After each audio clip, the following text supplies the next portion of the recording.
भाजपाच्या आटपाडी तालुक्याची नगरपंचायतीची दिशा आता ठरली असून आमदार गोपीचंद पडळकर आणि अमरसिंह देशमुख गट एकत्र आलेत। दोघांनी नगरपंचायत निवडणूक एकत्र लढणार असल्याचा निर्धार आज व्यक्त केला। भाजपाचे नेते आणि जिल्ह्याचे पालकमंत्री चंद्रकांतदादा पाटील यांनी यशस्वी मध्यस्थी करून देशमुख गट आणि पडळकर गट एकत्र आणण्यासाठी तोडगा काढलाय।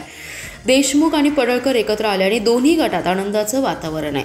नगरपंचायत निवडणुकीत नगराध्यक्ष पदाची धुरा आमदार गोपीचंद पडळकर गटाकडे असणार असून नगरसेवक पदाचे उमेदवार देशमुख गटाकडे असणार आहेत। पालकमंत्री चंद्रकांत पाटील यांच्या समवेत आमदार गोपीचंद पडळकर व अमरसिंह देशमुख यांची बैठक झाली होती। त्या बैठकीतील दोघातील वादांवर यशस्वी तोडगा काढला गेला।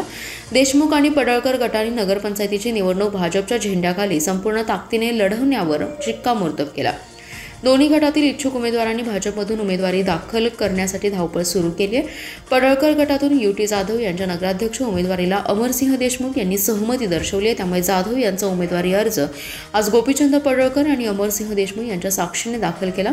त्यामुळे भाजपमधून नगराध्यक्ष पदाकरिता जाधव यांच्या भाजपच्या अधिकृत उमेदवारीवर शिक्कामोर्तब झालाय। दोन्ही गटातील कार्यकर्त्यांनी शक्ती प्रदर्शन करत भाजपची नगरपंचायतवर सत्ता स्थापन करण्याचा निर्धार केला। यावेळी जोरदार घोषणाबाजी करण्यात आली।